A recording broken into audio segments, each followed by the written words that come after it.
Okay, today we're going to talk about tires, specifically tires that you'd use to go on a trip to the far north to the Arctic Ocean, either on the Dempster or the Dalton. I have been there 3 different times. The first 2 times I was on the the first time was on a K60 Scouts. Tires was what I was using. The second trip was on the E-07s, Mitas E-07s. The third trip was on the Mitas E-07s. Okay, this time around, well, I won't be going to up north for a few months right now. It's January, so I've got a ways to go. The last time I tried to order a E-07, they didn't have any, so I settled on a E-10, which I thought would be interesting to try. I'm going to go ahead and put those on, or this one here on, just the back, today.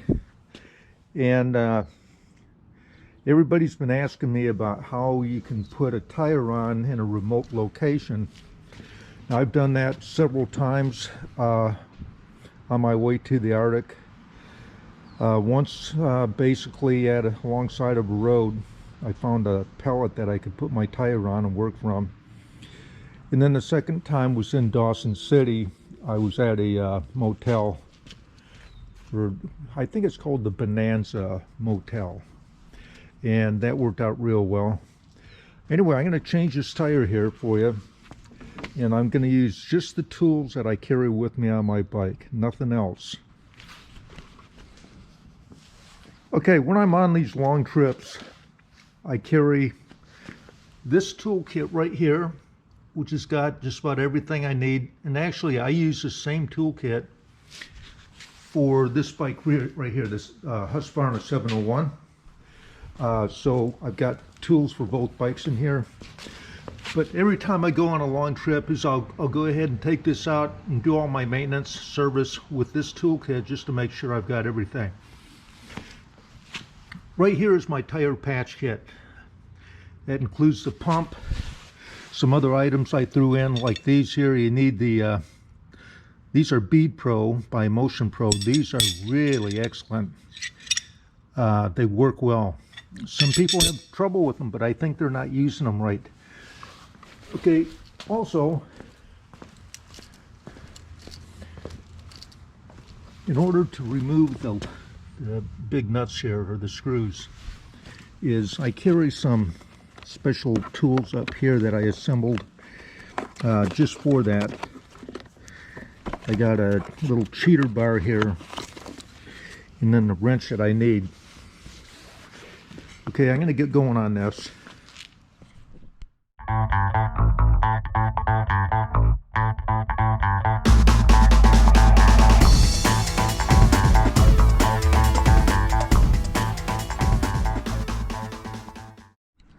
Okay, every time I've changed a tire, I always had a place to do it. Generally, you're going to have at least a picnic table. So I'm going to go ahead and use this bench to change it. And like I say, one time I was in the Yukon, and the only thing I could find to change my tire on was a pellet that I found alongside the road. That worked out pretty good. You can always just put it down in the dirt and do it also. This is a tool that, I don't know where I got it. It's a bell stem tool. First thing you want to do is remove the air. Then we're going to start the fun part. Breaking the bead.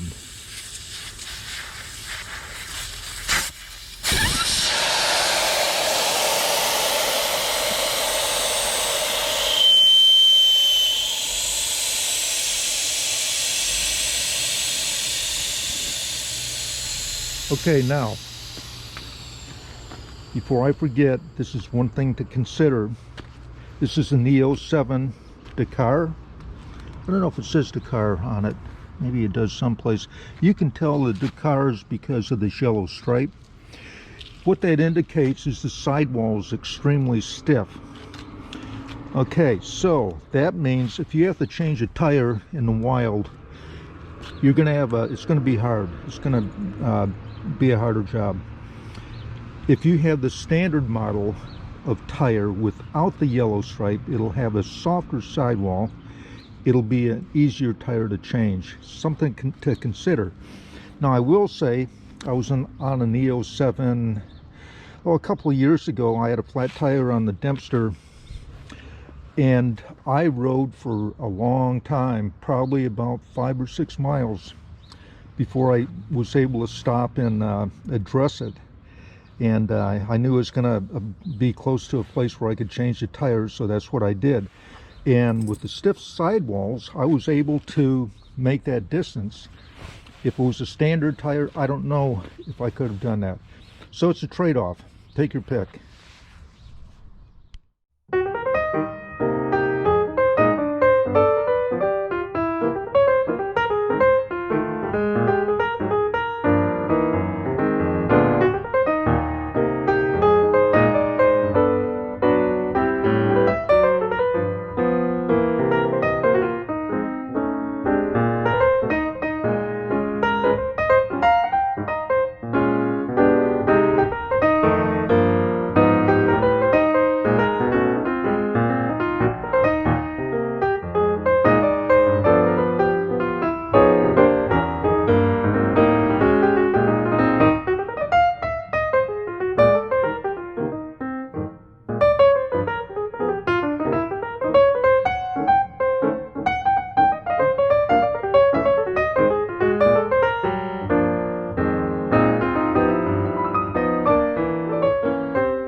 There's the problem with these stiff sidewall tires. And there's been a different brand. Well, a couple years ago I spooned down some what are they called? The Cinco 208s or something like that, knobby tires. And man, they went on really nice. Came off nice too when it came time. So something to think about. This is, like I say, this is the Dakar. Do you want to go through this trouble if you change tires on the road? I don't know. It's up to you. Can be done, just more effort. Okay, time to dismount. Okay, let's talk about spoons. These are Motion Pro. These are serious tire tools. They work really well. If you know you're gonna be changing tires out on the road, especially, you need something like this. The tools that come in your toolkit don't work real well. The Motion Pro has got a lever on the end. However, it's not as slender as these here. These are made out of an alloy, and these are steel.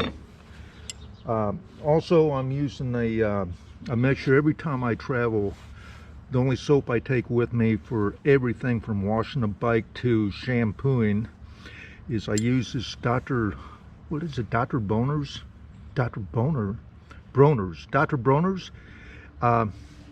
Anyway, I mix that with some water, and I normally don't have a spray bottle like this, but I just kind of mix it up in a cup or something and pour it on, and it works real well. Okay, let's get going on this.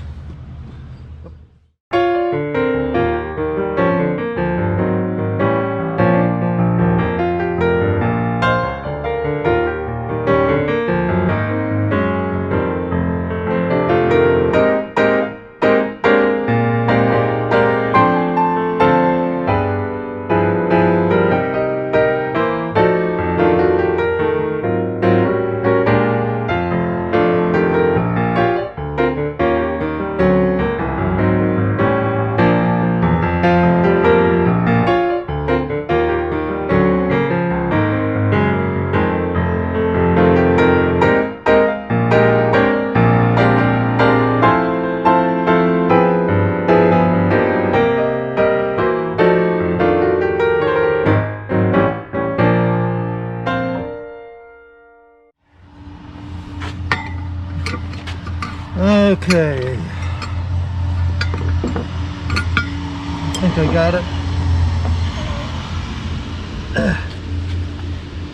There we go.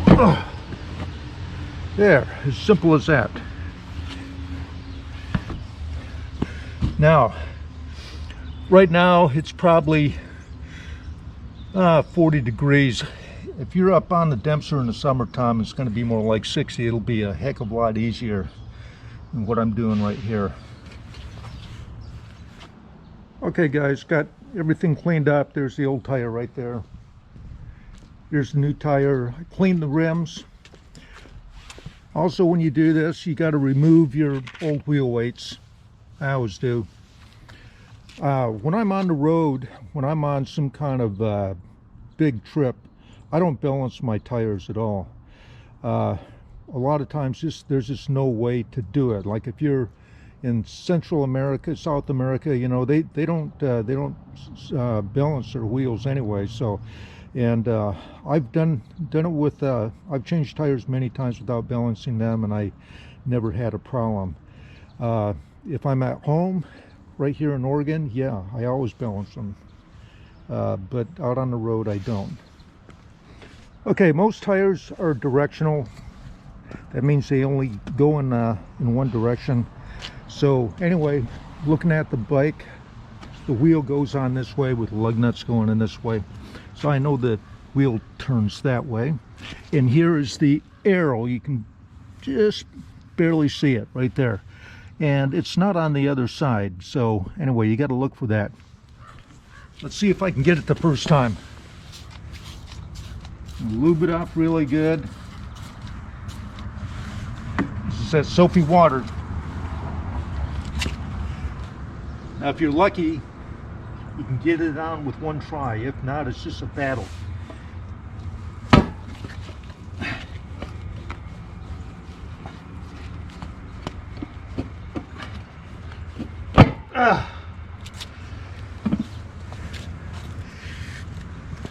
Got it.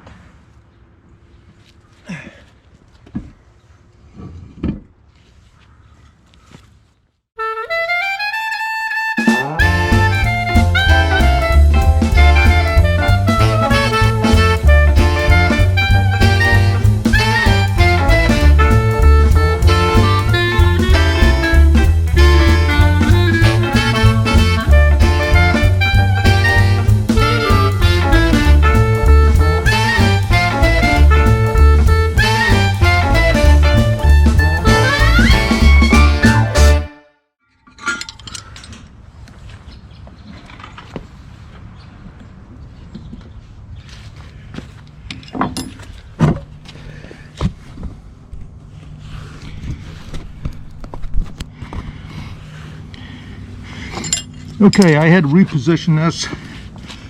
I need a lot of leverage, and I need to put my knee on this side of the tire to put it down in the well, like that, or else I won't be able to get it in. Okay, this can be a bear, and I'm sure this won't disappoint.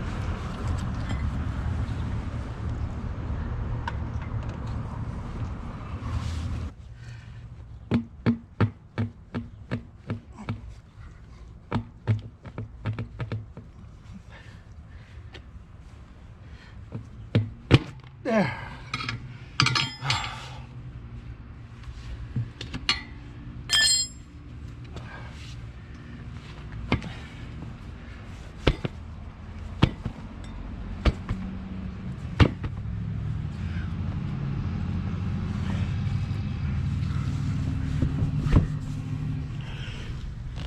Okay, now this is when you come to a point where, in order to seal this tire, there's different ways to do it. What I always do anytime I change a tire out in the wild is I make damn sure I'm close to compressed air. Okay, when I was in Dawson City, I was in a motel parking lot. However, after I got the tire changed, I just took the wheel and tire down the road to a service station and filled it up there. The other time, when I was in the Yukon, I was on the I forget the name of the road. I was near Ross River, and anyway, there was a cabin that was close by, and I talked to the guy before I began, and he had a small compressor that I could use. Now you can try your little portable compressor that you have, and you may get lucky. Probably not. So anyway, I always make sure I'm pretty close to a compressor, or I'm in a place to where, you know, I could flag somebody down, take the wheel and tire to a service station, pump it up and bring it back. Like I say, if you look on the internet, on YouTube, there's several guys that figured that out, but I never really wanted to devote that kind of time to it. I just never had that problem. Okay, I'm going to go ahead and fill it full of air and seat the tire. What you do is you fill it up without the valve stem first, and you want to listen for 2 pops. Those pops, the first pop is one of the bead seating, and the second pop is the other bead seating. Sometimes you have to put, oh gee whiz, maybe 60 pounds of tire pressure in to get that. Now these tires here are pretty well lubed up from that soapy water, so they'll probably pop on pretty easy. Then after that, I'm going to go ahead and put the valve stem in, pump it up to what, about 36, 32, depending on what you're doing, and then I'll go ahead and mount it up. Okay. Okay, I seated the bead, and both beads popped at exactly the same time, so I only heard one loud pop. But you could always go around and make sure, feel around with your fingers right here, make sure that your tire's seated all the way around on both sides. Okay, got this nice and tight. When I'm on a epic trip, when I'm, you know, far away, I don't torque my wheels either. So I don't balance the wheels, I don't torque them. I've had these wheels off many times, and I'm pretty close on my torque, I'm sure. Now, if you have access to a torque wrench, that's great. If you take a torque wrench with you on a trip, good for you. I don't.